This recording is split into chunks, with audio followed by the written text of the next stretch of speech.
La Contrahistoria.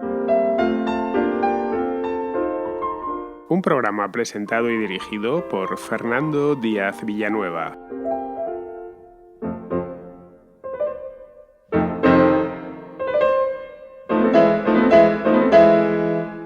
El 11 de julio de 1789, Luis XVI de Francia destituyó a Jacques Necker, director general del Tesoro Real y hombre de convicciones reformistas que gozaba de muchas simpatías entre el pueblo llano.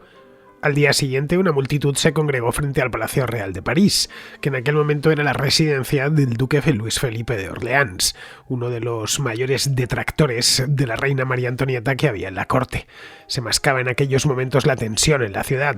Unas horas más tarde, la concentración se realizó frente al Ayuntamiento de París, mientras eran destruidas las garitas de control de acceso a la ciudad por elementos incontrolados. Entretanto, a 30 kilómetros de allí, en Versalles, donde se reunía desde mayo los Estados Generales, que ya habían cambiado su nombre en aquel momento por el de Asamblea Nacional, los representantes del Tercer Estado eligieron a un comité permanente por temor a que Luis XVI clausurase la Asamblea. El comité formó una milicia para evitar que la situación se desmandase, pero la milicia carecía de armas. Se dirigieron entonces a París a por ellas. Acudieron primero a los inválidos y exigieron que les entregasen las armas, pero su director se negó a dárselas, sospechando que las emplearían para apoderarse de la ciudad. Regresaron al día siguiente con refuerzos y tomaron el asalto el complejo. La guardia se negó a atacar a los intrusos, seguramente porque simpatizaban con ellos. Pero las armas en los inválidos no eran suficientes, así que se dirigieron al castillo de la Bastilla, una antigua fortaleza del siglo XIV que servía como prisión. Esta vez la guardia resistió, por lo que los revolucionarios tuvieron que sitiarla. Antes de eso trataron de negociar su entrega pacífica, pero el alcaide de la fortaleza, el marqués de Launay, rechazó la oferta y se dispuso a resistir. Solo pudo aguantar unas pocas horas. A media tarde y tras varios intentos en los que se produjeron numerosas bajas, los insurrectos consiguieron rendir la Bastilla. El alcaide fue apresado y cuando lo conducían al ayuntamiento de París fue linchado por una turba y su cabeza clavada en el extremo de una pica. La Bastilla había sido prisión real desde mediados del siglo XVII. Se decía que en su interior los monarcas encerraban a sus enemigos, a quienes habían condenado previamente de forma arbitraria, para luego someterles a terribles torturas y privaciones de todo tipo. La realidad es que cuando el 14 de julio los revolucionarios irrumpieron en el castillo, tan solo había 7 prisioneros comunes y no encontraron rastro de tortura, y además los prisioneros se encontraban en buen estado. Fueron, por supuesto, liberados en el acto. Pero no habían ido a eso, no habían ido a liberar presos, muchos o pocos, habían ido hasta allá por armas. Tras los muros de la Bastilla encontraron cientos de kilos de pólvora que pasaron automáticamente al arsenal de las milicias populares que acababan de organizarse. Enterado Luis XVI, en Versalles, ordenó a las tropas abandonar la ciudad a su suerte. Aunque no fue gran cosa, al menos desde el punto de vista militar, la toma de la Bastilla se convirtió primero en el imaginario popular y luego ya en los libros de texto en el punto de partida de la Revolución Francesa. A partir de ahí se abriría un ciclo revolucionario que tendría consecuencias bestiales en todo Occidente. Afectaría primero a Francia, luego a toda Europa y ya en el siglo XIX saltaría a Hispanoamérica, conformando los inicios del mundo contemporáneo. Pues bien, hoy en cumplimiento de una promesa que venimos haciendo a la audiencia de este programa desde hace ya unos cuantos años, repasaremos en la contrahistoria los acontecimientos previos y la propia toma de la Bastilla. Lo vamos a hacer de la mano de Alberto Garín, alguien muy querido por toda la audiencia de este programa y que además es sinónimo de la máxima calidad.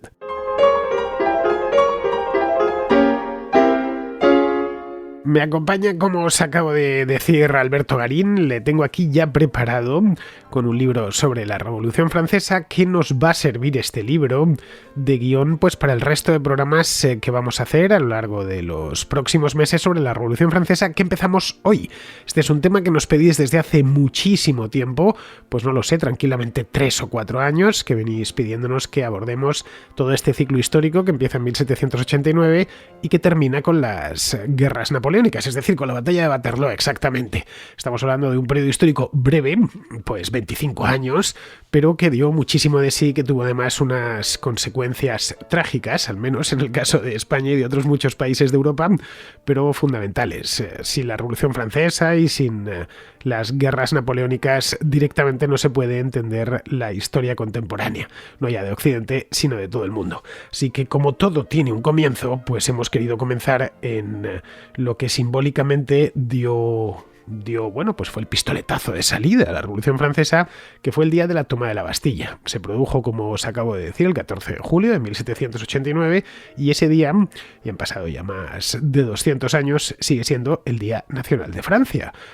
Celebran un desfile en París, muy famoso, cantan su himno, la Marsellesa, y bien, los franceses siguen estando orgullosos a día de hoy, y entiendo que seguirán estando durante mucho tiempo orgullosos de este día y de su revolución. Bien, pues hecha esta introducción, vamos a pasar ya con Alberto Garín, que es la verdadera estrella del programa, por si no lo sabíais. Así que, Alberto, muy buenas. Bienvenido a tu contrahistoria. Hola, Fernando. Como siempre, un placer acompañarte aquí y tener la compañía de nuestros contraescuchas.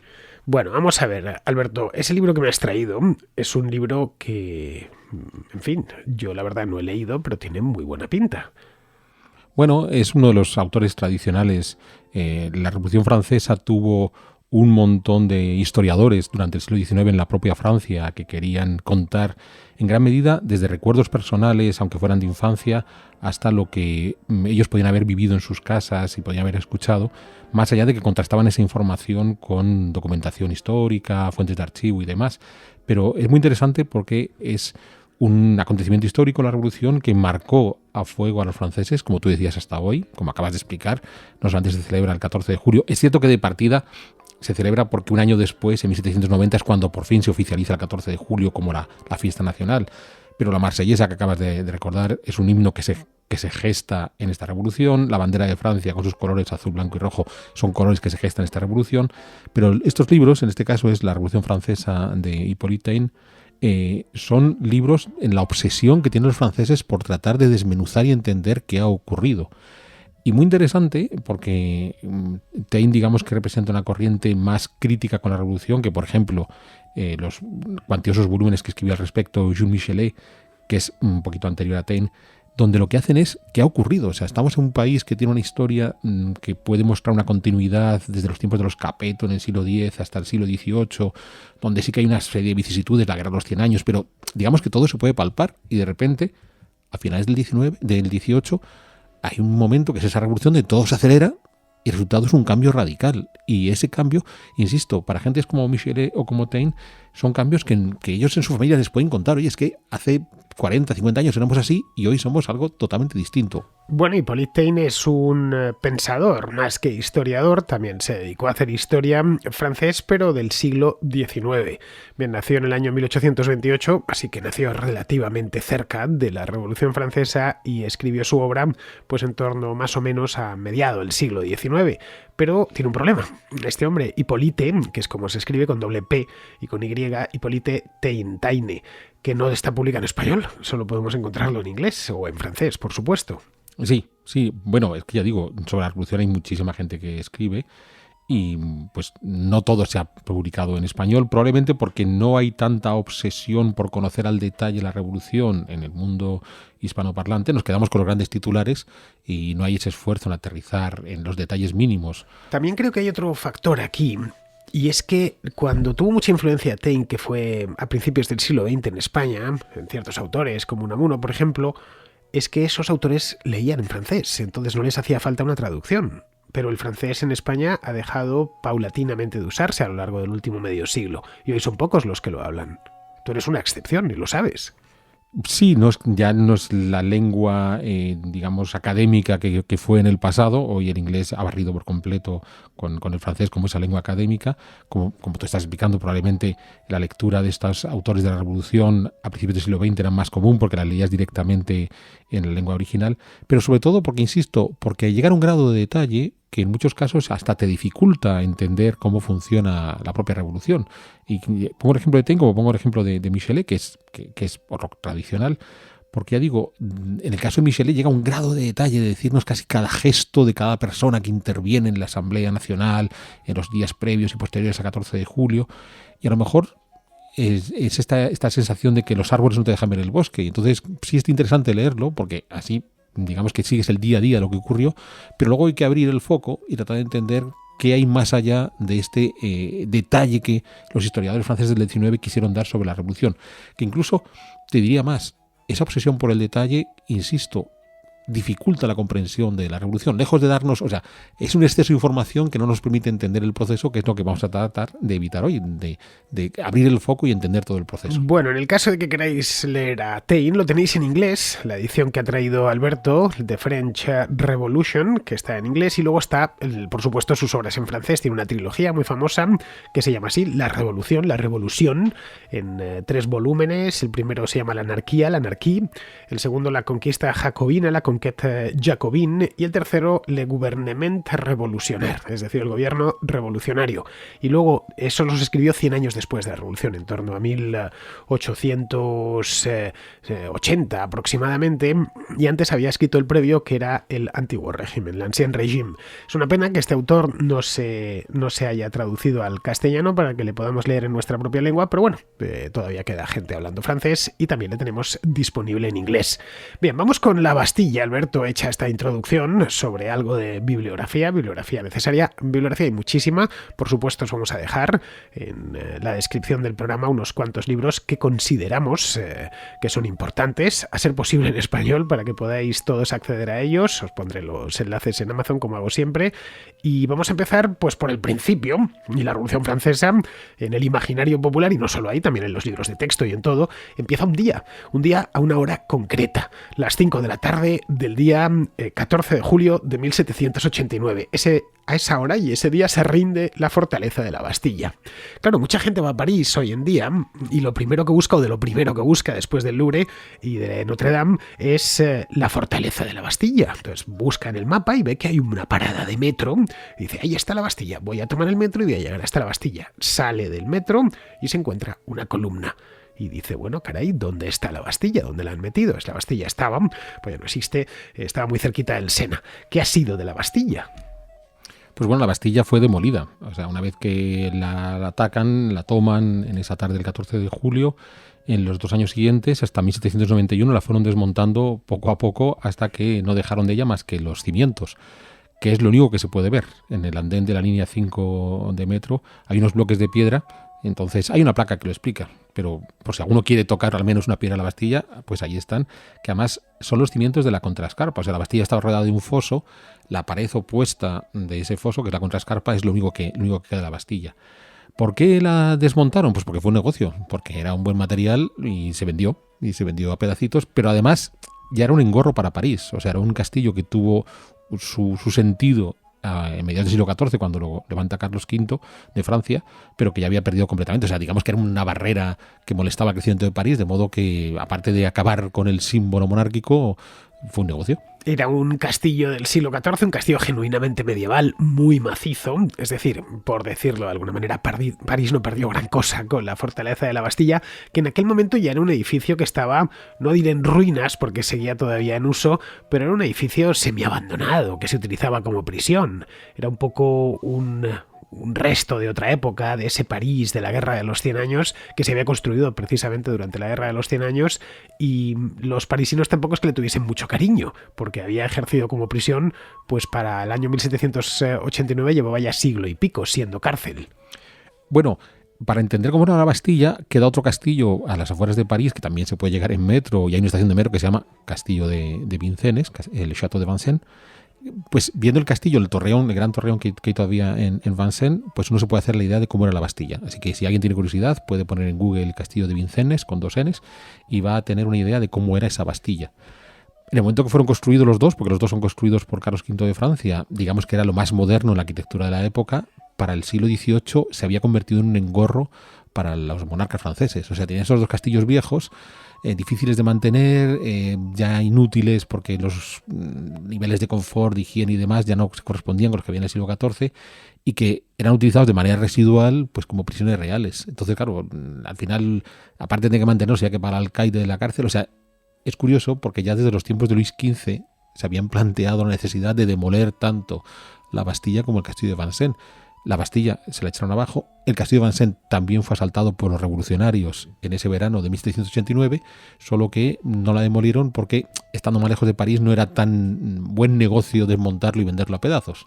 La Bastilla tenía más otro elemento, y es que era un símbolo perfecto del antiguo régimen. Era nada menos que un castillo medieval con aspecto de castillo medieval. Pero realmente no fue lo primero que asaltaron los revolucionarios aquel día, el 14 de julio. Antes habían asaltado a los inválidos. Lo que pasa es que había pocas armas. Podríamos hablar de la toma de los inválidos, más que de la toma de la Bastilla, como el principio de la Revolución Francesa, si nos ceñimos cronológicamente a la sucesión de los acontecimientos. Aquí hay algo muy interesante, y es que como tú explicabas en la introducción al programa, ellos asaltan la Bastilla no para liberar del yugo del poder arbitrario de los monarcas a sus prisioneros, porque había 7, y presos comunes, uno incluso creo que estaba por adúltero, sino cómo después, pasado el tiempo, lo hemos convertido en parte del imaginario, de pensar que estos revolucionarios toman la prisión real para acabar precisamente con esa arbitrariedad, y no, la asaltan porque es un depósito de pólvora y quieren munición para sus armas. Pero es más, tú lo estás comentando hace un momento, cuando hoy visitamos la Plaza de la Bastilla, en mitad hay una columna que conmemora la revolución, pero no la de 1789, sino una revolución posterior, la de 1830, que es la misma revolución que está conmemorada en el famoso cuadro de Delacroix, de la libertad guiando al pueblo, esta mujer que enseña un pecho levantando la bandera de Francia. Pero es muy curioso porque en el imaginario popular hemos hecho una mezcolanza de revoluciones, y entonces la columna, la libertad guiando al pueblo... A pesar de que hay 40 años de distancia entre ambas. Sí, y hay un cambio importante entre una y otra. Y las guerras napoleónicas, es decir, no se parecen nada ya la Francia de 1830 a la de 1789. Pero hay toda esa mezcolanza de símbolos que posiblemente la propia Francia promociona para dar esa sensación de que lo que ocurre ese 14 de julio en la Bastilla es mucho más revolucionario de lo que realmente fue. Entonces, como tú dices, no es el primer edificio que asaltan ese día. Hay una razón de peso por la cual ellos quieren estar armados, y es que las guarniciones en París, buena parte de ellas no son parisinos, son guardias suizos o guardias alemanes que ya en alguna revuelta en días previos han disparado contra la población y se han cargado unas cuantas docenas de parisinos. Tú mismo explicabas en la introducción cómo cuando toman los inválidos la guarnición sí son soldados parisinos. Son las gardes francaises estas, ¿no? Sí, la Guardia Nacional. Entonces la cosa es que estos parisinos no disparan, no porque tengan simpatías por la revolución, porque tienen una conciencia de clase, no, demonios, es que son parisinos, es que posiblemente el señor que está avanzando hacia él es su padre o su tío o su hermano, entonces tampoco es plan. Pero cuando el que está protegiendo el sitio, que es lo que va a ocurrir en la Bastilla, no son parisinos, son los suizos o los alemanes, pues disparan porque no conocen a nadie de lo que está viniendo enfrente, y su obligación es pegar un tiro al que quiera atacarte la fortificación. Entonces, es muy interesante porque, insisto, cuando entramos al detalle de lo que ocurre ese 14 de julio, lo que tenemos es una población que protesta, que está incómoda con la situación política, que veremos a continuación, que necesita armas para protegerse de estas guarniciones de soldados mercenarios que están dentro de París y que son los que disparan contra ellos. O sea, no estamos todavía en un pueblo en armas que va a hacer la revolución. Estamos en un pueblo que protesta por una situación de hambruna, que quiere armas para defenderse de las guarniciones de mercenarios que disparan contra ellos. Bueno, lo que tenemos es un motín, realmente, como tantos y tantos había en las ciudades europeas preindustriales. Eso es un motín del pan, porque el pan se ha encarecido, es de mala calidad, hay poca cantidad, después de un invierno muy duro, y entonces las señoras parisinas no tienen con qué dar de comer a sus hijos y impulsan a sus maridos a que vayan a protestar de forma brutal para conseguir eso. De hecho, hay un detalle de estas pequeñas anécdotas históricas que dan muchísima información, y es que el día 13 de julio, el día antes de que estalle la revolución, Luis XVI, que no vivía en París, vivía en Versalles, está muy cerca, a solo 30 kilómetros de París, hicimos un programa, hace no mucho, Alberto y yo, sobre Versalles. Llevaba un diario, Luis XVI, como tantos reyes de la época y como tanta gente de la época. Eso ya hoy está pasado de moda, pero hasta hace no tanto había gente que llevaba su propio diario. Bien, pues el día 13 de julio consignó en su diario la palabra rien, que en francés significa nada. Es decir, para él no estaba pasando nada grave. Bueno, en realidad la leyenda es todavía más amena porque no es la noche del 13, es la noche del 14, porque las noticias de la toma de la Bastilla no llegaron hasta la mañana del 15. Y entonces dicen que sí, que en esa noche del 14, cuando consigna lo que ha ocurrido ese día, dice nada, rien. Y es en la mañana del 15 cuando le despierta la Rochefoucauld, su asistente de cama, le dice, ha pasado esto en París. Es cuando Luis XIV pregunta, ¿es una revuelta? Le dice, no, es una revolución, es una efectivamente. revolución. Pero vamos, que en principio no tienen una constancia los reyes de que el caldero esté a punto de reventar en París. Lo curioso está en que más allá de que la leyenda del nada que consigna Luis XVI es una leyenda, lo curioso está en que consideran que aún pueden controlar lo que está sucediendo en Versalles, todo este proceso asambleario que hablaremos a continuación, y que estos motines del pan que están en París es algo que ocurría. O sea, motines del pan en París hubo en los tiempos de Luis XIV, los tiempos de Luis XV, y el propio Luis XVI se lo está comiendo ese día. Bueno, en Madrid en 1766, solo 20 años antes, había habido un motín, el de Esquilache, que tuvo mucho que ver con escasez de provisiones de la ciudad, y tampoco pasó nada en especial. Bueno, que se cargaron al ministro, el rey se tuvo que ir corriendo a Aranjuez, Carlos III, y al cabo de unos días regresó, cuando ya estaba pacificado el asunto. Es decir, que no era nada extraño lo que pasaba en París para los contemporáneos, en principio. O sea, por eso la pregunta del monarca está bien, es una revuelta. O sea, esto es un émeute, es un motín. O sea, es estas cosas que de vez en cuando ocurren y hay que mandar a la Guardia Suiza a que pegue 4 tiros y la gente se tranquiliza. Es lo que tiene en su cabeza, es lo que está pasando. O sea, no ve la relación que hay entre lo que está viviendo en Versalles con esta nueva Asamblea Nacional y lo que está viviendo en París. Bien. No ha de sorprendernos, porque, claro, han pasado 200 años y podemos decir, ¿cómo se equivocó ese día el rey? ¿No? Él está en un proceso de discusión cómo recaudar más impuestos, y luego están los parisinos que están pasando hambre y que protestan como han protestado sus abuelos y sus tatarabuelos otros reyes. Bueno, en Francia estaban sucediendo cosas como mínimo anormales. Una de ellas era la convocatoria de Estados Generales, que era la primera vez que se convocaban pues desde principios del siglo XVII. Llevaban los franceses sin Estados Generales. Los Estados Generales, para que nos hagamos una idea, eran el equivalente a las Cortes en España. Pero en España tampoco es que en el siglo XVIII se convocasen muchas veces, pero bueno, se convocaban al menos para cada vez que se cambiaba el rey. O sea, convocaban cortes en Madrid para que esas cortes pues tomasen juramento al rey, pero en Francia ni eso. Las cortes, los Estados Generales, prácticamente habían desaparecido desde mucho antes de Luis XIV, llevaban casi 2 siglos sin convocarse. Bien, ese año se tienen que convocar. Se convocan en Versalles, que es donde reside el rey desde tiempos de Luis XIV, llevaban ya los reyes de Francia residiendo ahí un siglo, y en el mes de junio, un mes antes de lo de la Bastilla, deciden cambiarle el nombre y ponerle un nombre un tanto inquietante. Lo llamaron Asamblea Nacional, que es, por cierto, como se sigue llamando el Parlamento en Francia. Bueno, aquí sería necesario que tratáramos de entender por qué esa convocatoria de los Estados Generales. Bien, entonces hay que retroceder un par de años al menos a estos acontecimientos del 14 de julio de 1789. ¿De acuerdo? Entonces, en 1787 hay una propuesta por parte del que había sucedido, has citado tú antes a Necker, que es el que, digamos, es el estallido de la revolución, es el haber despedido a Necker como ministro de Hacienda. Entonces Necker ya había ocupado el puesto de ministro de Hacienda a principios de los años 80 del siglo XVIII, había hecho una serie de propuestas de reforma que Luis XVI no encuentra esa reforma. Entonces uno de los sucesores de Necker, Colin, es el que dice, bueno, vamos a reunir a los notables de Francia, a la nobleza laica y religiosa, estamos hablando de 1787, y en esta asamblea de notables les vamos a pedir que esta reforma que es necesaria, pues la llevemos a cabo. Y la reforma en esencia es, hay que recaudar impuestos porque tenemos una deuda notable, una deuda derivada del apoyo de Francia a los independentistas de Estados Unidos. Ha sido una empresa carísima que ha costeado en buena medida el Tesoro Real francés y que, bueno, ha generado una deuda importante.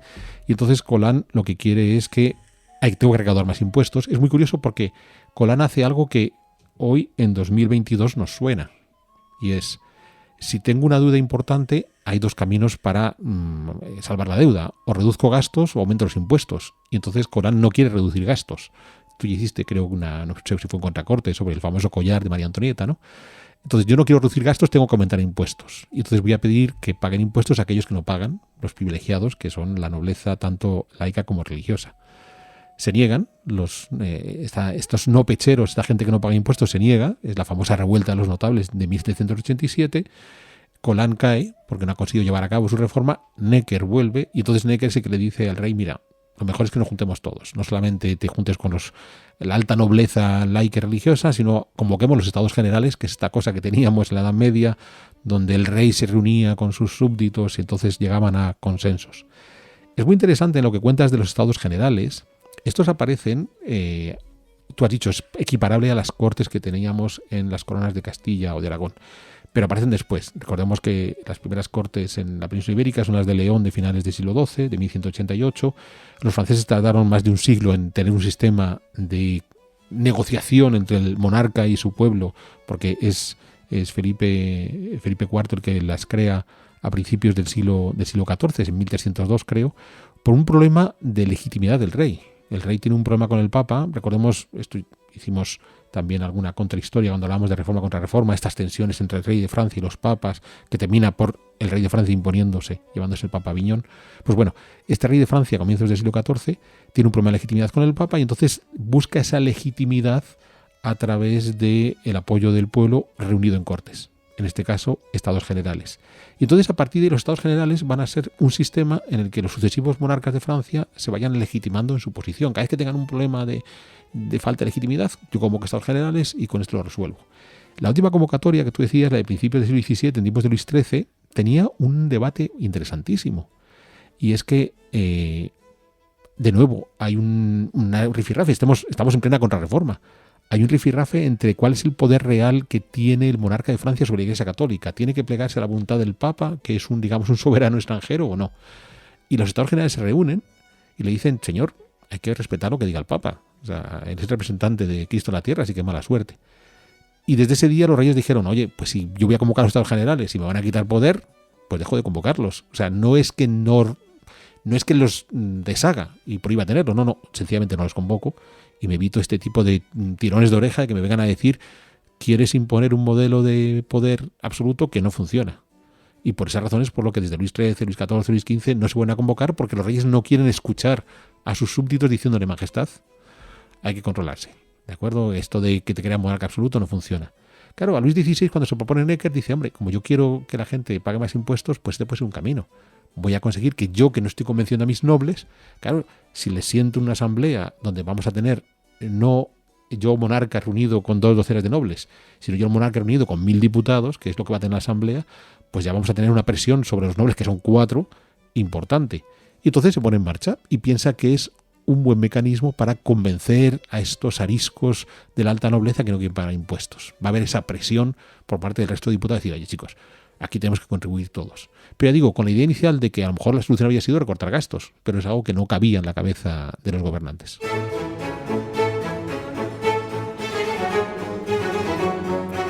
Antes de continuar, creo, Alberto, que deberíamos ir a los orígenes de todo esto. Hemos tocado el tema de la Asamblea de Notables y el de los Estados Generales, pero había un mar de fondo y era la necesidad de algún tipo de reforma en Francia que acabase con el antiguo régimen. Bien, este antiguo régimen, Ancien Régime, es un concepto que acuña y que populariza Tocqueville. Bueno, no sé si fue él quien lo acuñó, pero desde luego quien hizo que todos lo conociésemos. Pero con una forma de entenderlo, al menos en el autor, al menos en Alexis de Tocqueville, que no se corresponde de ninguna manera con la idea de antiguo régimen que tenemos en nuestros días. Sí, porque igual que decíamos al principio, que hemos hecho una mezcolanza de símbolos y entonces la Bastilla es la prisión arbitraria del rey que los revolucionarios tiraron abajo y entonces a continuación pintamos un cuadro de la revolución guiando al pueblo y levantamos una columna y entonces hemos mezclado churras con verinas y metemos 2 revoluciones distintas. Con el antiguo régimen nos ocurre lo mismo. Tocqueville tenía muy claro qué es lo que estaba explicando cuando escribió su obra del antiguo régimen, la revolución.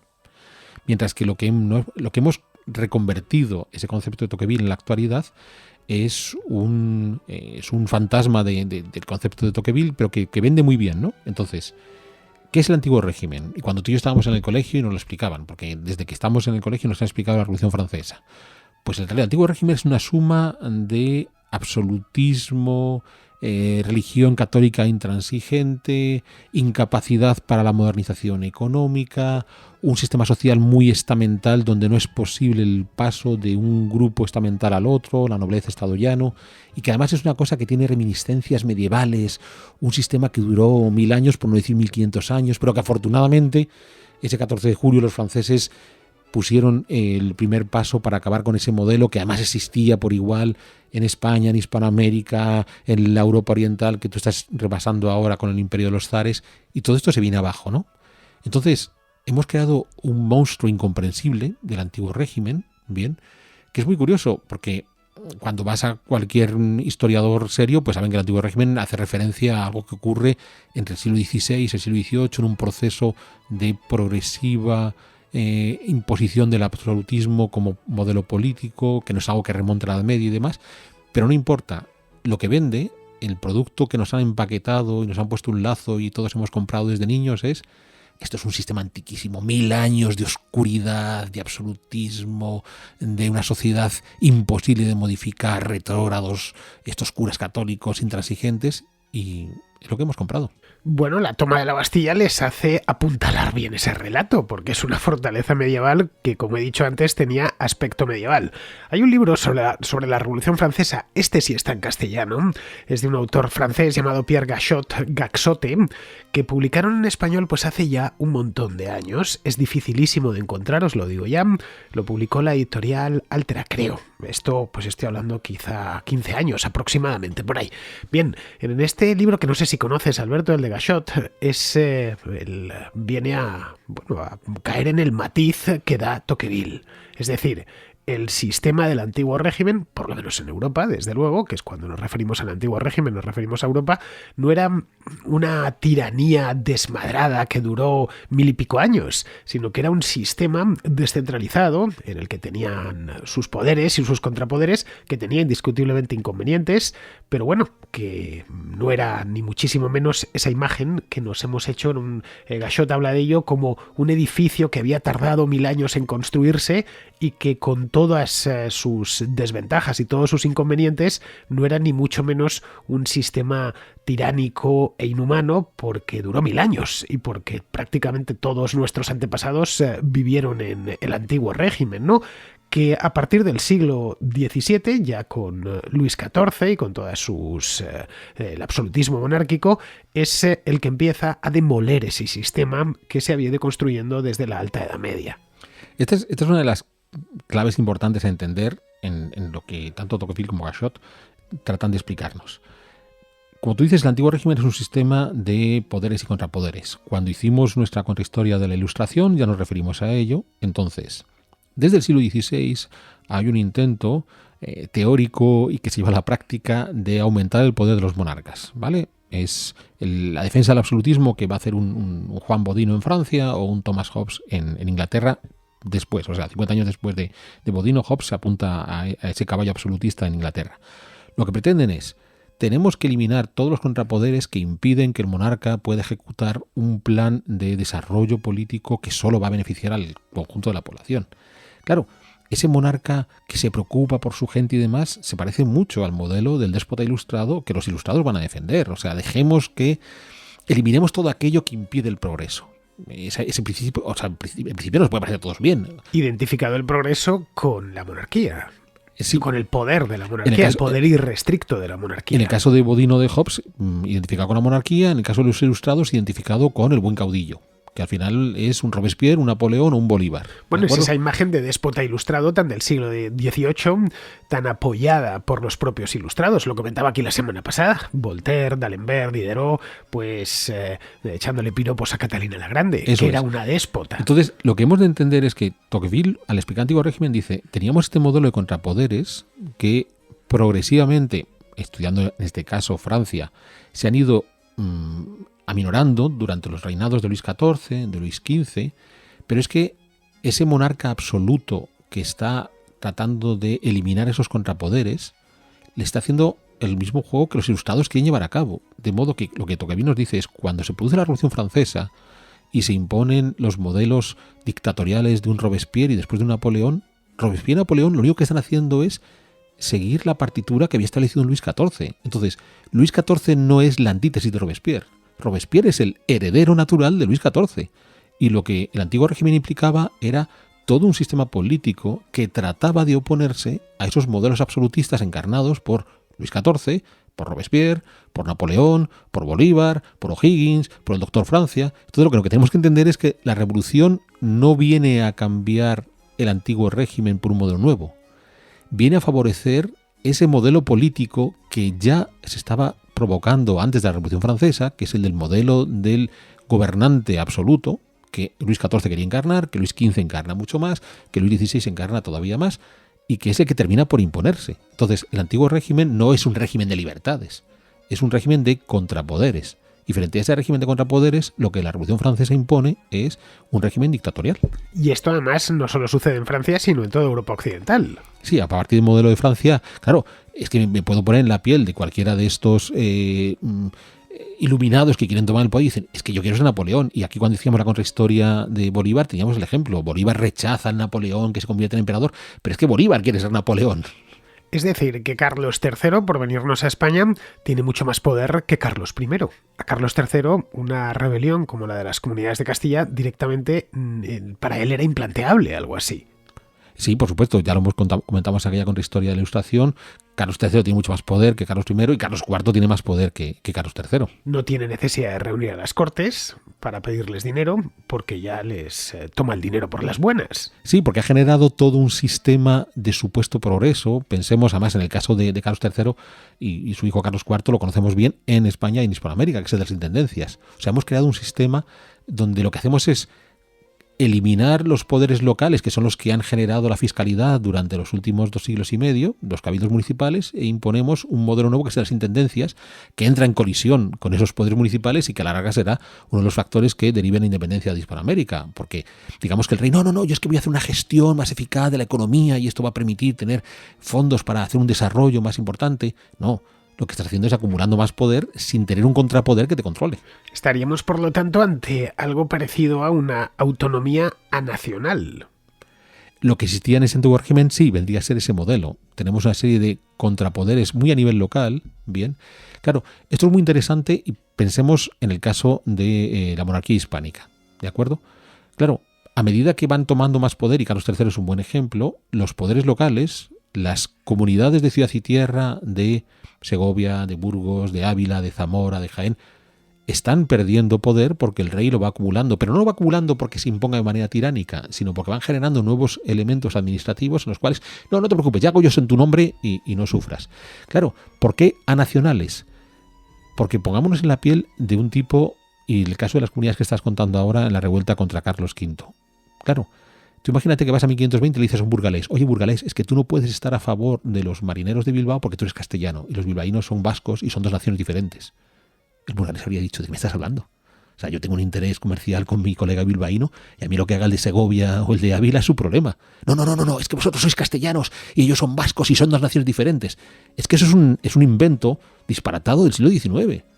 Pero es un invento disparatado de esta Revolución Francesa, donde vamos a generar un nuevo protagonista político, que es la nación que sustituye al monarca absoluto. Claro, en lugar de ser Luis XIV el que toma el mando absoluto, es la nación. Claro, la nación encarnada ¿por quién? Por el dictador, Robespierre o Napoleón, o insisto, o Bolívar. Bien, voy a tener un caudillo que encarna a la nación y que es el que lleva adelante. Entonces, claro, hay que inventarse toda esta parafernalia nacionalista que, insisto, es que tú a un burgalés de 1520 le dice, tú tienes que ser partidario de la revuelta de los comuneros porque eres tan castellano como Segovia y no puedes estar a favor de los bilbaínos que son vascos, y te dirían, ¿pero qué me estás contando? O sea, yo soy de Burgos, aquel señor es de Segovia y aquel otro es de Bilbao. Cada cual tiene su administración local, su comunidad de ciudad y tierra, su poder municipal autónomo. ¿Qué me vienes a contar a mí de naciones y identidades? No entiendo nada de todo esto. Sí, eso de la identidad es cuando aparece ya en el siglo XIX, pero que empieza en la propia Revolución Francesa, empezando por la propia bandera, que era la bandera de París, la tricolor actual de la República Francesa, porque deciden que necesitan los franceses una identidad nacional que les identifique como pueblo. Sí, lo que necesitan es crear un actor político que no existe previamente, que venga a justificar, o sea, ¿cómo puedo justificar acumular el poder en manos del caudillo si ya no tengo esa justificación previa del monarca? Claro, el monarca es por designación divina, que además es heredero de un montón de gente que en el pasado demostró por qué tenían que ser la cabeza de Francia, peleando contra no sé qué enemigos malvados, y por tanto hoy tengo todo el derecho de heredar esa legitimidad histórica. Pierdo esa legitimidad histórica, me voy a convertir en el dictador del país, me voy a llamar Robespierre y quiero ser el que gobierne toda Francia, lo tengo que hacer en nombre de una nueva legitimidad política, y esa nueva legitimidad política se llama la nación. que es el gran invento de la Revolución Francesa y, por tanto, el principal pecado derivado de la Revolución Francesa. Y la gran enfermedad que contrae Francia y Europa y como consecuencia de toda América a partir del siglo XIX. Y hasta hoy. Y hasta el momento presente, porque esto, por supuesto, no se ha acabado. Bien, vamos a continuar. Vamos con la jerarquía. Y esto es importante porque se tiende a pensar que la Revolución Francesa la protagonizan unos desheredados, poco menos que descamisados, bueno, como los sans-culottes, ¿no? Es decir, que no tenían pantalones. Sans-culottes significa eso, ¿no? Sí, sin pantalón. Sin calzoncillos. Sin calzoncillos, vamos. Que se rebelan contra unos nobles y unos aristócratas que pues viven en la abundancia, ya sabes, la leyenda de María Antonieta, de que dicen que no tienen pan, pues que coman brioches, ¿no? Bien.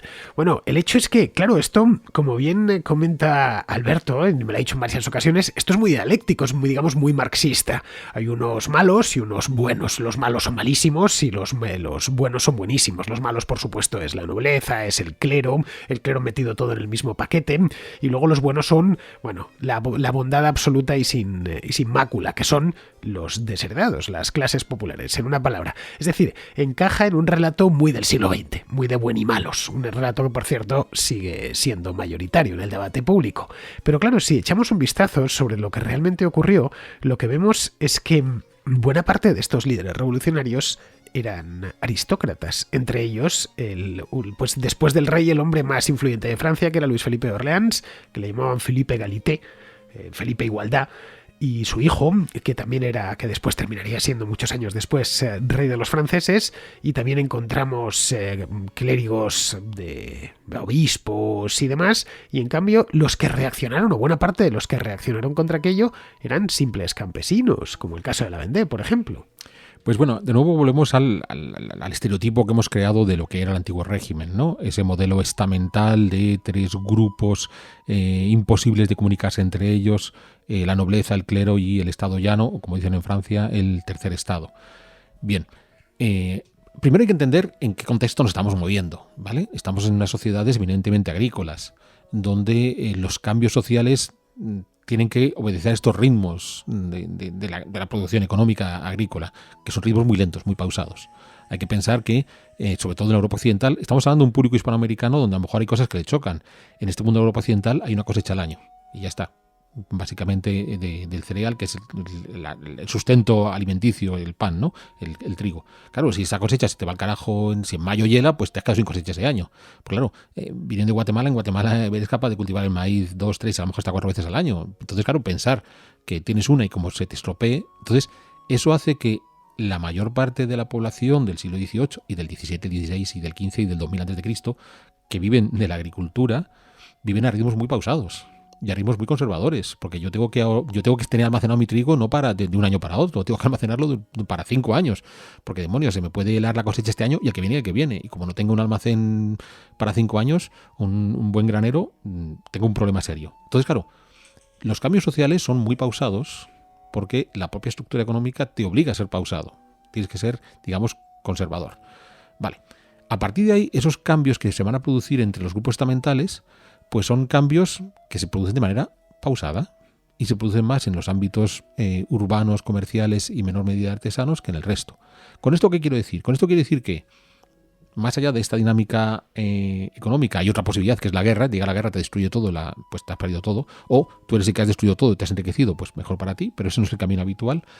Lo que quiero decir es que en este ritmo pausado sí que existe un salto entre los grupos privilegiados y no privilegiados. Privilegiados que no pagan impuestos y no privilegiados que los pagan. Y es algo que se produce de forma constante. Bien, o sea, puedes tener un campesino que le vaya bien una temporada, se enriquezca y termine por adquirir una carta de nobleza. Y puedes tener un noble mal gestor de sus bienes que caiga al grupo del estado llano. ¿De forma pausada? Sí, porque es un mundo pausado. O sea, no es que hay una especie de consejo de nobles que pone 1000 barreras para que... No, es que los ritmos de vida de estas gentes son muy pausados. Pero vamos más lejos. Cuando se convocan los estados generales, se convocan por estamentos. O sea, grupo privilegiado, el que no paga impuestos, la nobleza. Grupo no privilegiado, el que paga impuestos, el tercer estado, que son la mayoría. Y luego existe un tercer grupo, que son el clero. ¿Pero quién es el clero?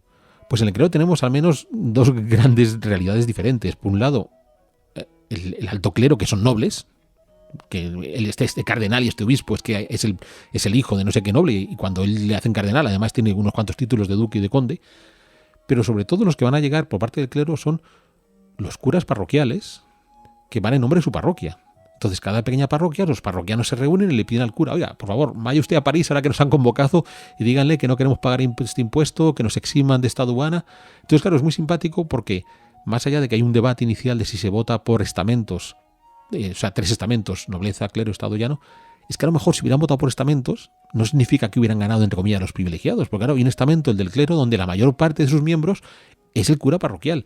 Pero además es algo muy interesante porque para el mundo hispanoamericano es tremendamente comprensible cuando pensamos que muchos de los diputados que van a aparecer en los parlamentos postindependientes eran los curas. Porque claro, había que votar a alguien para que fuera en nombre de no sé qué pueblo, no sé qué ciudad, de Colombia, de Ecuador, de Perú o de Nicaragua, y el que más conocían era el cura, además era el más leído, el que se movía mejor en el debate, y entonces pues el curilla iba en nombre de su pueblo a representarlo como diputado.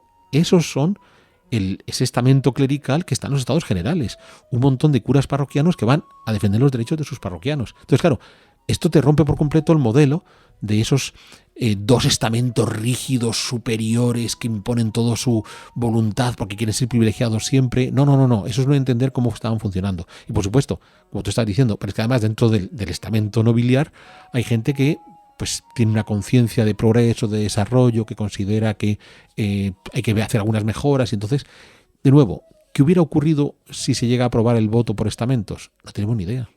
Es que de repente parece que el Estado ya no tiene un voto favorable al progreso. Tampoco lo sabemos. A lo mejor son los primeros que quieren: oiga, mira, majestad, yo quiero defender mis fueros, quiero defender mis privilegios, quiero defender mis tribunales propios, quiero defender mis aduanas. No quiero quemar las iglesias. Eso es, y a lo mejor son los nobles que con otras ideas y los curas más progresistas los que van a decir: oiga, que lo que está diciendo el rey no me gusta nada. Es que no tenemos ni idea de lo que habría ocurrido.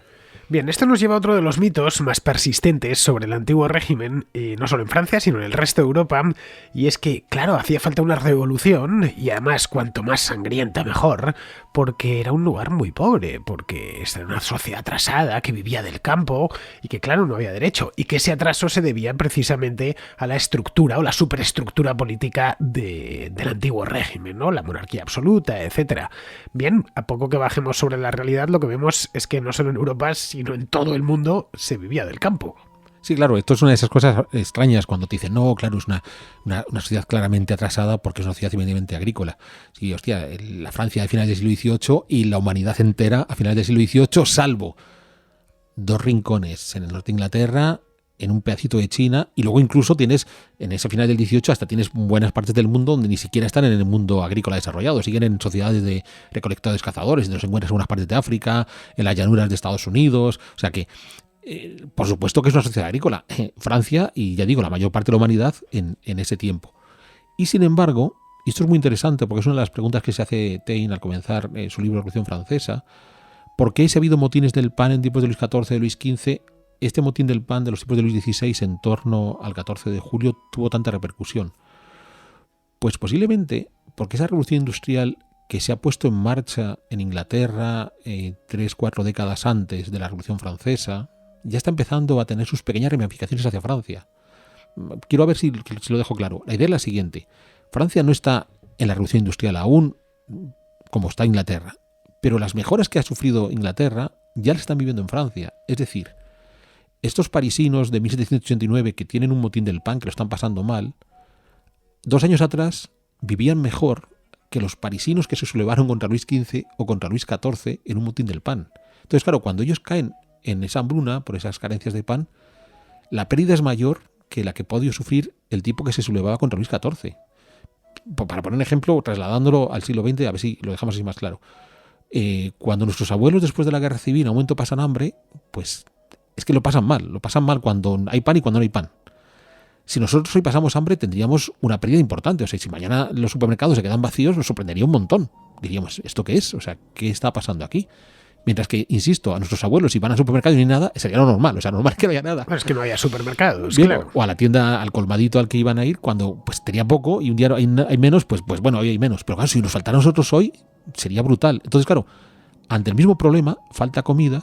Para un tipo de 1940 diría, bueno, pues es más o menos lo que ocurre cada día, y para alguien de 2022 sería brutal, dirían, oye, ¿qué ha pasado hoy aquí? Entonces, Esto, lo que estoy explicando es muy exagerado porque no es lo mismo entre 1700 y 1789, pero esa es la idea. Para la gente de 1789 que faltara el pan era algo que les chocaba más que para un tipo de 1700 o de 1600, porque ese bienestar que está llegando de esa incipiente revolución industrial que está viéndose en Inglaterra ya está teniendo sus ramificaciones en Francia. Otro elemento es la religión, que también se lee bastante y se arguye bastante, ¿no? Que era aquella del antiguo régimen, una sociedad retrógrada, una sociedad católica y que por lo tanto pues era necesariamente mala. Y claro, que no les quedó más remedio que este mito se apuntala bien un siglo más tarde, ya con Max Weber, ¿no? Pero los que habían estado machacando al catolicismo eran las propias clases altas francesas, a través de los ilustrados, que se pasaban el día en los salones de la alta nobleza. Sí, y es muy curioso porque en realidad esa crítica a la Iglesia Católica de los ilustrados no es tanto una crítica, digamos, de un intelectual ateo que considera que la religión es opio del pueblo, como diría Marx, sino es la crítica de unos filósofos que están, como decíamos antes, tratando de instaurar un nuevo modelo político en el que eliminar cualquier contrapoder de ese gobierno central. Y en el catolicismo ese contrapoder existe, que es el Papa. Eso es, el Papa, y sobre todo, además muy bien ejemplificado a través de una institución, de una orden católica, que son los jesuitas, de ahí esa obsesión constante de los gobiernos ilustrados por expulsar a los jesuitas. Pero es muy curioso, porque decíamos, en esas últimas estados generales que se habían convocado en tiempos de Luis XIII, donde se debatía sobre cuál es el poder real que tienen el monarca de Francia, el gran enemigo de ese intento de Luis XIII por convertirse en la cabeza de la Iglesia Católica en Francia fueron los jesuitas. O sea, desde comienzos del siglo XVII los jesuitas son aquellos que están poniéndole el dedo en el ojo al rey de Francia. Entonces, claro, estos ilustrados atacan a la Iglesia Católica no por una cuestión religiosa, sino por una cuestión de el contrapoder que supone la Iglesia Católica. Bueno, eso es un debate que en Francia se sostuvo durante siglos, que no tuvo lugar en la monarquía hispánica, pero sí en Francia, y es el galicanismo. Es decir, los que querían hacer algo similar, no exactamente igual a lo que habían hecho los monarcas británicos con el anglicanismo suyo. Es decir, primero el rey de Francia tiene prioridad sobre lo que diga el Papa. Luego necesitamos una iglesia galicana, de la misma manera que Enrique VIII había creado la iglesia anglicana. Si hubiéramos llegado a tener en el mundo hispano este mismo debate, pues imaginemos que hubiese intelectuales, no se produjeron, pero bueno, que hubiese habido intelectuales que hubiesen pedido una iglesia hispana, es decir, que lo que dijese el rey de España estuviese siempre por encima de lo que viniese de Roma. Bien, ese debate está en plena efervescencia en el siglo XVIII. Sí, es curioso porque cuando yo era niño yo me leí, como hicimos todos, nos leímos un montón de novelas de Julio Verne y son todas conocidísimas, Viaje a la Luna y La Vuelta al Mundo en 80 días y este tipo de cosas. Hay una novelita de Julio Verne que yo también leí que era El Conde de Chatelain, bien, que es una novela precisamente sobre la persecución a los católicos durante la Revolución Francesa. Yo no entendía nada de la novela, no entendía lo que me estaban diciendo.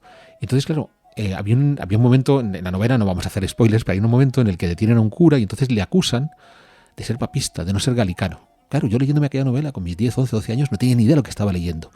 Pero hoy ya lo entiendo. El problema de la Revolución Francesa no es que quieran desmontar la Iglesia Católica y quieran acabar con los curas católicos. Es que quieren que los curas católicos sean funcionarios al servicio del gobierno de Francia. Entonces, si el cura se declaraba galicano, es decir, yo sí considero que la máxima autoridad por encima de mí es el gobierno de Francia, puedes ser cura, católico, en tu parroquia y haz lo que te dé la gana. Pero si el cura era papista, que es lo que cuenta la novela de Verne, el Conde de Chatelain, pues chico, a la guillotina. Bueno, esto nos puede llevar a pensar, y de hecho nos lleva a pensar, que el antiguo régimen, el Ancien Régime, no era tan terrible como lo pintaban, y sobre todo, ¿por qué centraron o eligieron como elemento simbólico la Bastilla y no los Inválidos, que era una obra hecha por Luis XIV y que representaba por encima de todo el absolutismo monárquico? En efecto, o sea, la Bastilla es el símbolo porque, primero, hay más violencia que la que hubo en los Inválidos. Pero segundo, y de nuevo recordemos, la Bastilla como símbolo no es en 1789 o en el 90, 91, es en la creación historiográfica posterior a la Revolución Francesa, donde hemos hecho este refrito que estamos hablando hoy de símbolos, antiguo régimen, oscuridad, retroceso, todo esto es, y por eso la Bastilla es un buen símbolo, porque nos hemos reinventado la Revolución Francesa a base de estereotipos que son los que siguen perdurando hoy.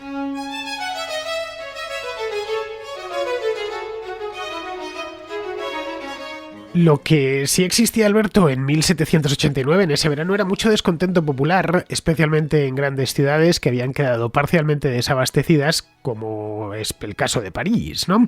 El invierno de 1788 había sido muy frío en Francia, entiendo que en toda Europa, daba a la pequeña edad de hielo sus últimos coletazos y habían perdido los campesinos parte de su cosecha, por lo que escaseaba el trigo, el grano en general. Y claro, eso lo notaron sobre todo las clases populares, que tenían problemas para comprar pan porque había multiplicado su precio. Bien, esto es siempre se lo señala como el disparador. Es decir, la gente tiene hambre, lo pasa mal y ve como los nobles, pues como decía antes, se están comiendo brioches y van con collares de perlas. Bien, esto de crisis de subsistencia son constantes en el mundo, en el antiguo régimen, si queremos llamarlo así, es decir, en la Europa preindustrial, que me parece una terminología mucho más adecuada y mucho más descriptiva de lo que era la Europa anterior al siglo XIX. Vamos, que lo que pasó en aquel invierno de 1788 era un día más en la oficina para nuestros antepasados. Sí, lo hemos dicho varias veces a lo largo del programa, estos motines del pan eran recurrentes porque ante un modelo productivo agrícola dependiente de esa cosecha anual, que la cosecha se estropeara, implicaba una crisis alimenticia para buena parte de la población. Es cierto, como decía antes, son sistemas muy conservadores donde en principio se trata de acumular el grano para varios años, no de un año para otro, pero a pesar de todo, una mala cosecha, y si son 2 años consecutivos, todavía peor, siempre iba a implicar una crisis, como tú dices, sobre todo a las clases más desabastecidas, que son las que se van a sublevar en París. Claro, tú hablas de los sans-culottes. La idea de los sans-culottes es que, por lo general, todos solemos tener nuestra ropa interior y el pantalón. Los sans-culottes solamente tienen una prenda. O sea, para entender el nivel que tienen, pues tienen el pantalón y no tienen nada más. O sea, que son gentes realmente que viven al día. Entonces, en efecto, una crisis de tipo va a ser un problema para ellos. Pero a esa crisis de alimentación se une el alto nivel de endeudamiento que ya hemos comentado al principio del programa, que estaba viviendo Francia, resultado de haber colaborado en el proceso de independencia de Estados Unidos. Es que esta misma crisis de subsistencia, es decir, este encadenado de varias malas cosechas, se había producido muchas veces en la historia de Francia. Si esto hubiera ocurrido, por ejemplo, en el año 1730, pues se hubiera salido de ello, pues quizá con la Guardia Suiza metiendo 4 tiros, como decías antes, y la cosa no hubiera pasado de ahí, porque se hubiera encontrado no con el tesoro real lleno, porque el tesoro real francés estaba siempre o en quiebra o bordeando la quiebra, pero no en una situación financiera tan comprometida por parte del Estado. Y es que en el año 1789 el Reino de Francia está realmente agotado desde el punto de vista financiero. Se ha metido en 2 guerras, la primera en los 25 años anteriores, la primera la Guerra de los 7 años, que fue un fracaso estrepitoso para Francia, y la segunda, la Guerra de Independencia de los Estados Unidos, que fue un éxito, pero realmente fue un éxito para los estadounidenses que consiguieron su independencia. Pero realmente esa independencia en parte la paga el Tesoro Real francés, gracias a la expedición o las sucesivas expediciones que envían desde Francia, el famoso general Lafayette, ¿no?, que tiene tanta fama hoy en Estados Unidos. Todo eso corrió a cargo de los franceses, vamos, que no lo pagó Washington, ni lo pagó Adams, ni lo pagaron los colonos ingleses en Norteamérica, sino que lo pagaron los propios franceses. Total, que la paz de París, que fue en el año 1783, le da al rey de Francia una victoria, pero una victoria un tanto pírrica, porque el país lo tiene o el Estado por lo menos lo tiene en la ruina. Y esto es una cosa que por lo general no se suele tratar. La manera en la que Luis XV y Luis XVI terminan devastando el tesoro real. Sí, como tú bien has dicho, la Guerra de los 7 años había supuesto el fin del imperio ultramarino de Francia. Es una derrota brutal. O sea, se quedan sin sus territorios en Norteamérica, cuando pierde Canadá, cuando ceden la Luisiana. En América, en esencia, se quedan con sus colonias en el Caribe, sobre todo Haití. Pero claro, hemos de pensar que es una pérdida brutal, pero también pierden sus asentamientos en la India. O sea, es curioso porque tenemos la imagen de la historia de Francia, un país exitoso que llega a su culminación en el gran imperio napoleónico y demás. No, la Guerra de los 7 años, a la que tú dedicaste una contrahistoria muy atractiva, es la gran derrota del mundo francés, porque ya digo, pierden todo ese imperio ultramar. Tenemos que pensar cuando los ingleses toman La Habana en 1762 y al año siguiente ya logra recuperar a Carlos III. Imaginémonos que ese día que cae La Habana hubiera caído toda Hispanoamérica. Pues eso es exactamente lo que le ocurrió a Francia en la Guerra de los 7 años. Bueno, pierde Nueva Francia Ya de digo, un día para otro. Sí, es Nueva como Francia. si en ese mismo año, 1763, de golpe, Nueva España hubiera pasado a dominio británico. Eso es. Y entonces hay ese sentimiento de revancha que buscan, y cuando los colonos de los futuros Estados Unidos se ponen en marcha y se sublevan contra su monarca inglés, es el momento que los franceses consideran aquí llega la venganza. O sea, si nosotros hemos perdido Canadá, ellos van a perder esos futuros Estados Unidos.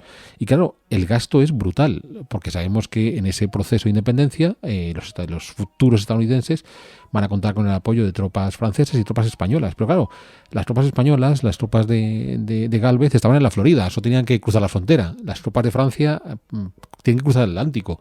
Entonces eso supuso un endeudamiento para financiar a esas tropas brutal. Y un endeudamiento que llega hasta los tiempos de Luis XVI, y que, como explicaba antes, la única solución que Luis XVI contempla es aumentar la recaudación de impuestos, o sea, no reducir gastos. Y claro, eso lo que provoca es la bancarrota. Bueno, en la Guerra de los 7 años la derrota es doble, porque a los británicos les tienen que entregar Nueva Francia, que era pues el emblema de Francia en el Nuevo Mundo, y a los españoles, que habían ido de la mano con ellos en la guerra, le habían ido como aliados en la parte final de la guerra, ya les tienen que entregar Luisiana, que era la colonia por antonomasia, que llevaba el nombre de Luis XIV. Sí, eso es. Y entonces, ya digo, desmontaron por completo su imperio ultramar, de ahí ese empecinamiento en esa venganza que les va a costar tanto, porque como tú acabas de decir, es cierto que los británicos pierden los futuros Estados Unidos, pero los franceses se hacen un agujero en el Tesoro Real que está llegando a 1789 y que ha provocado lo que explicábamos antes, esa petición a los nobles del 87 que los nobles no quieren llevar, esa convocatoria de Estados Generales, y entonces ya estamos poco antes del 14 de julio con ese rey tratando de convencer al pueblo para que le permita recaudar más impuestos para tapar ese agujero brutal en el tesoro provocado por involucrarse en la independencia de Estados Unidos. Bueno, es en ese punto cuando llama a Necker. Necker ya había sido ministro de Finanzas previamente y le vuelve a llamar en 1788 pues como el que ya echa una novena, ¿no? Que dice, a ver si me lo resuelve este tipo, porque si no lo resuelve él es poco menos que imposible. Pero Necker, en cierta medida, simpatiza, él es un reformista, no es que simpatice con los revolucionarios, ni mucho menos. Necker era un leal vasallo del rey de Francia, pero sí quieren promover reformas importantes. Y Luis XVI, en lugar de escucharle, lo que hace es destituirle. Bueno, Necker lo que hace es sugerir esa convocatoria de Estados Generales. Considera que la mejor forma de conseguir aumentar la recaudación de impuestos es sentar a todos los vasallos del rey, a todos los súbditos de Luis XVI, y invitarles a que entre todos contribuyan a mantener el país. Y entonces, claro, en esa convocatoria se les va de las manos, porque en principio es el proceso que todos conocemos, posiblemente hemos leído antes o después, porque lo que sucede es, se convocan los Estados Generales, acuden los diferentes representantes de los 3 estamentos a Versalles, se reúnen y rápidamente empiezan a decir, bueno, aprovechemos que estamos todos reunidos aquí para ir más lejos. Entonces no vamos a ser solamente los Estados Generales que asesoran al rey, sino nos vamos a constituir en una auténtica Asamblea Nacional. Es que ese es un cambio fundamental. En junio, cuando deciden que se va a dejar de llamar Estados Generales, que eran unas reuniones que se hacían periódicamente pues desde principios del siglo XIV, y lo llaman Asamblea Nacional Constituyente. Un nombre extraordinariamente moderno, como podemos ver. Bien, le meten el nombre nacional y le cambian lo de Estados Generales por Asamblea. Sí, aquí es donde... Aquí ya tiene un componente ideológico muy claro. Claro, aquí es donde se recogen los frutos de esa siembra que los ilustrados han estado haciendo durante esta segunda mitad del siglo XVIII, en la teoría de Tocqueville. O sea, lo que va a ocurrir en la Revolución Francesa es que remata esa transformación política que los ilustrados habían querido hacer a través del monarca absoluto, pero que ahora ese poder total se entrega en manos del gobierno nacional. O sea, cambia el protagonista político. Ya no es el monarca, es la nación. Bien, aquí hay otro debate dentro ya de esta Asamblea Nacional Constituyente, y es cómo se vota. Se votaba hasta ese momento por estamento, es decir, por estado. Bien, lo que quieren es que se vote por persona. Bueno, primero el adjetivo constituyente lo van a poner un par de meses después, ya es en agosto, de partida solo son Asamblea Nacional. Y la Asamblea Nacional surge precisamente en este debate sobre cómo se vota, si por estamentos o por persona. En realidad no había un sistema preestablecido de si se votaba de uno o de otro, sino que se debatió sobre la forma de votarlo. Entonces, ante el temor de que se quiera establecer un voto por estamento y que los dos estamentos, en principio privilegiados, la nobleza y el clero, se pongan de acuerdo y bloqueen cualquier tipo de reforma, es por lo que el tercer estado decide salir de los estados generales, dejar de reunirse con los otros dos estamentos, constituirse como estamento propio, y es ahí cuando se declara Asamblea Nacional.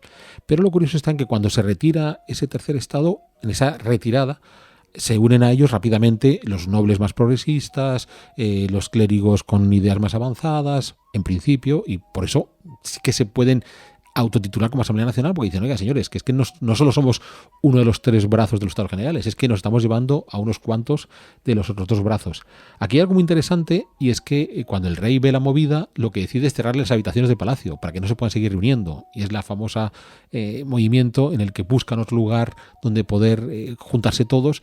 Necesitan una sala grande. Dentro del Palacio de Versalles hay unas cuantas salas grandes, pero no es fácil, y entonces el doctor Guillotín, cuyo nombre ha pasado ha pasado a la historia, sugiere que pueden irse a reunir a un juego de pelota. Bien, que es un juego de pelota, es lo que nos conocemos hoy, un frontón, porque allí hay sitio suficiente para que todos estén reunidos y puedan hablar entre ellos. Entonces hay un cuadro famosísimo de David, del juramento del juego de pelota, donde los representantes de la nación francesa deciden que estarán reunidos hasta que sean capaces de dar una constitución a Francia. Bueno, el nombre Guillotín no sé hasta qué punto será famoso en Francia, o por lo menos común. No sé cuántos franceses se apellidan Guillotín, pero sí ha dado el nombre a la guillotina. Es decir, que si lo hubiera inventado alguien que se llamase Martínez, pues hoy hablaríamos de la Martina o el Martinete, ¿no? Pues bueno, el problema de Guillotín, de Joseph Ignace Guillotin, es que el pobre hombre no se inventó la guillotina. Pero tú has conocido algún Guillotín en Francia, aparte de este. No. Es decir, que no era un apellido común, no es un apellido común. No conocí ningún Guillotín. Bueno, Francia tiene el hábito de que según los acontecimientos políticos transcurren, la gente se cambia el apellido. Hay un caso conocidísimo para 1939, no me acuerdo si son 40 o 50 familias francesas apellidadas Hitler, por ejemplo. Sí. Y se cambiaron todos. Claro, serían alsacianas. Y todos se cambiaron el apellido inmediatamente. Bueno, pero eso también sucedió en Austria, ¿eh? No encuentras ya un solo Hitler por razones obvias. Entonces, el doctor Guillotín, que era médico, bien, él propuso el uso de esta cuchilla para rebanar la cabeza a los condenados a muerte por una cuestión humanitaria, aunque nos parezca contradictorio. Él se ha dado cuenta que la pena de muerte previa a la guillotina en Francia tiene diferentes categorías. Cuanto menos privilegiado eres, más dolorosa es la muerte a la que te someten. Entonces más tiempo te está ahí el verdugo machacándote hasta quitarte la vida. Y entonces Guillotín dice, oye, busquemos algo que sea igual para todos. Bueno, un poco como el garrote vil, ¿no? Eso es. Entonces busquemos busca matar, pero que sea una muerte rápida. Eso es. Entonces busquemos algo que sea igual para todos y que sea rápido y lo más indoloro posible. Y entonces por eso propuso lo de la cuchilla. Ya digo, él no se la inventó y él mismo, sabemos que se sentía incómodo cuando se da cuenta que, como él es el que lo propone, la gente empieza a llamar al cacharro guillotina. Pero lo más curioso de Guillotín es que, como ya digo, es médico y él, en esta primera parte de la revolución, está involucrado en política, se retiró de la política y se convirtió en uno de los grandes adalides de la vacunación contra la viruela. Un poco como Balmis en el modelo español, es Guillotín en Francia, es el gran difusor de la vacuna contra la viruela. En esto de las herramientas para la pena capital, como por ejemplo la guillotina o el garrote vil o la silla eléctrica, que normalmente pues nos parecen herramientas funestas que solo mostrarnos una fotografía ya nos estremecen, bien, en los tres casos son aparatos para aliviar el sufrimiento del reo, curiosamente, lo que significa que antes se mataba con ensañamiento. Eso es, y es lo que Guillotín dijo, vale, ya le hemos condenado a muerte, mala suerte, va a quedarse sin la vida, pero tampoco tenemos por qué machacarle. Bien, vamos a regresar a la Asamblea Nacional. Los tenemos ya no reunidos en Versalles, en el Palacio, sino en el juego de la pelota, es decir, un lugar, un polideportivo de la época, donde hacen el famoso juramento, el juego de la pelota. Bien, allí... Por cierto, un detalle. Guillotín no fue guillotinado, que hay una leyenda que dice que Guillotín fue guillotinado. No, Guillotín pasó a la Revolución Francesa, vivió muchos años, se dedicó a poner la vacuna de la viruela, pero sí hay otro Guillotín que sí que fue guillotinado. Entonces esto ha generado una confusión de que, pues fijaos, el que inventó la guillotina. Bueno, ya sabes que la Revolución Francesa está llena de leyendas, lo que comentábamos de los brioches, lo del rien, esto del nada y demás. Pero bueno, aquí se encuentran ya en el juego de pelota, hacen su juramento y demás. Ellos dicen que son los representantes de la nación francesa y que no se van a ir de allí hasta que no elaboren una constitución. Pero lo que sí sucede es que el rey les consigue sacar del juego de pelota. Sí, porque el rey al día siguiente hace una maniobra y le dice, venga, echarle la llave, cuando lleguen por la mañana ponéis unos soldados a la puerta y no entran. Y entonces el párroco de la Catedral de Versalles les abre las puertas de la Catedral de Versalles, de la Catedral de San Luis, mostrando cómo en esta Revolución Francesa, curiosamente, el siguiente lugar de reunión de los grandes revolucionarios fue una iglesia católica, además la Catedral de la Diócesis de Versalles. Entonces, ahí es donde Luis XVI dice, bueno, pues si estos necios quieren seguir reuniéndose, pues los voy a dejar que se reúnan. Entonces ya no me voy a poner cabezón y a ver qué me proponen, vamos a ver qué ocurre. Entonces, el debate continúa, pero Luis XVI se queda con la mosca tras la oreja diciendo, se me está yendo las manos y la culpa es de Necker. Porque este es el que me ha puesto la cabeza como un bombo diciendo que convoquemos estados generales, yo le he hecho caso, esto se ha convertido en una Asamblea Nacional, me están deslegitimando y entonces despide a Necker. Me cargo a Necker y eso lo que hace es complicar todavía más las cosas. Sí, porque es en ese momento cuando llega el run run a París diciendo, bueno, parece que estamos por el camino correcto, que el rey entra en razón, que vamos a hacer una reforma, vamos a crear una constitución. Es muy interesante porque ya digo, se van a llamar a sí mismos constituyentes a las poquitas semanas. Pero es muy interesante esta obsesión de yo creo una asamblea constituyente, saco una constitución y todo se arregla, porque es algo que nos suena hasta hoy. O sea, hoy en 2022 todavía este tipo de soluciones mágicas nos siguen sonando. Pero en cualquier caso el run run llega a París y decir, oiga, que es que la cosa iba bien y resulta que el ministro que nos caía bien, Necker, que era el que había puesto en marcha todo esto, el rey lo ha despedido. O sea que el rey no está por la labor de arreglar las cosas. Bueno, el rey ha despedido a Necker, pero mantiene la asamblea. Les ha permitido ya estar. Sí, la cuestión ha quedado más o menos consensuada. Podéis seguir allí, ir escribiendo la Constitución, ya veremos qué sale de ahí. Entonces tampoco tiene mucho sentido la toma de los inválidos y después de la Bastilla.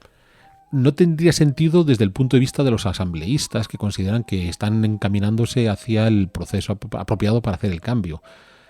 Digamos que aquí es cuando se les va de las manos la revolución.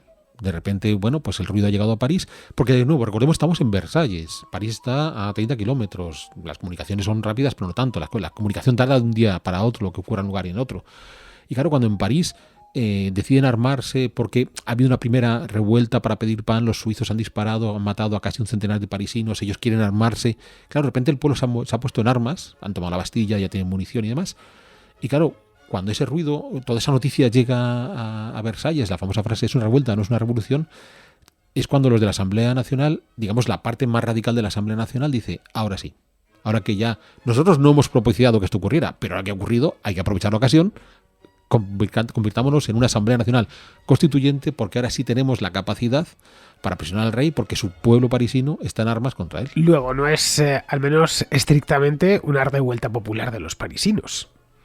O sea, de partida el movimiento de transformación era una cuestión muy de la élite que estaba en los estados generales, porque obviamente los representantes que estaban ahí no solamente son los grandes nobles y los cardenales y los obispos, sino que sean curas parroquianos o sean representantes de la burguesía, son gente con cabeza, pero cuando lo que ocurre en París en la Bastilla ocurre, pues estos aprovechan esa ocasión. Entonces digamos que la revolución no nace como una revuelta popular, pero supo aprovechar esa revuelta popular para ir más lejos. Bien, pues creo que con esto, Alberto, nos quedan algunas cosillas, pero como vamos a hacer más programas, lo digo porque es que nos hemos pasado, pero de sobra ya, del tiempo que nos habíamos propuesto hacer este programa sobre la toma de la Bastilla. Pero vamos, por resumirlo mucho, lo que tenemos es, por un lado, un estado en ruina, una mala cosecha, cierto malestar en las ciudades, especialmente en París, porque había poco pan y demás, y un ambiente intelectual que de una manera u otra había conducido a esto. Sobre todo esto es clave y la idea de Tocqueville es fundamental. Tenemos una evolución política en el seno de Francia hacia un gobierno centralizador que va a ser bien aprovechado por los revolucionarios, que solo tienen que sustituir la cabeza legítima previa, que es el monarca que quiere ser absoluto, por una nueva legitimidad, que es el dictador a la cabeza de la nación. Entonces, la gran diferencia que va a haber entre lo que ocurre en París en ese verano de 1789 con cualquier revuelta del hambre previa en la Francia de Luis XIV, Luis XV, es que ya se ha sentado esa base de reforma política auspiciada por los ilustrados de un gobierno centralizado que lo que va a hacer es cambiar la cabeza de ese gobierno. Ya no va a ser una monarquía absoluta, va a ser una república dictatorial. Bueno, el hecho es que el 15 de julio, el día después de la toma de la Bastilla, la Asamblea Nacional, bueno, ya Asamblea, todavía no Asamblea Nacional Constituyente, no sería hasta un mes más tarde, pero la Asamblea Nacional ya es la dueña, por lo menos de la capital. No todavía de toda Francia, pero sí de la capital. O sea, no es que sea la dueña de la capital, porque la capital lo que está ocurriendo es que estas gentes han salido a la calle y han tomado las armas, pero sí, digamos que logran marginar en Versalles a Luis XVI. Es en cierta medida la toma de la Bastilla el punto de no retorno. Eso es, ese punto de no retorno. Por supuesto, ya entramos en el terreno de la historia ficción, que sabemos que no nos gusta a ninguno de los dos, pero es cierto que Luis XVI ahí no encuentra herramientas para controlar lo que está yendo. O sea, se le ha ido de las manos y no es capaz de articular una solución a ese poder que se le ha ido de las manos y que ha ido a parar en manos de esta Asamblea Constituyente, de esta Asamblea Nacional. Pues esto que pasa después, que lo veremos por supuesto, lo haremos no en esta contrahistoria de hoy, sino en otra próximamente. Así que con esto vamos a ir terminando ya, Alberto. Muchas gracias por habernos acompañado. No, para mí es siempre un gusto poder estar aquí. Sí, la siguiente la haremos, pues no sé si dentro de 2 o de 3 semanas, pero vamos, vendrá la siguiente porque vamos a hacer una serie a lo largo de este año que acaba de empezar sobre la Revolución Francesa y luego continuaremos con las guerras napoleónicas. Pensamos en un principio hacerlo en 2 programas, pero la verdad hay tanta densidad de acontecimientos y tan importantes que nos parecía que debíamos dedicarle más tiempo, ¿no? Y más programas, y empezamos a compartimentar temas y hemos empezado por la Bastilla, que creo que cuando esté todo terminado, toda la serie terminada, pues habremos hecho una pequeña historia de la Revolución Francesa bastante comprensible. Sí, además merece la pena porque, como tú explicabas al principio del programa, la influencia de esta revolución en la historia posterior de Europa y de Hispanoamérica es fundamental. Entonces, resulta complicado entender el siglo XIX europeo, pero también el siglo XIX americano, si no hemos entendido bien qué ocurrió en la Revolución Francesa. Muy bien, pues con esto, queridos amigos, os doy las gracias también a todos vosotros por estar al otro lado. Con esto terminamos ya y nos despedimos hasta la próxima Contrahistoria.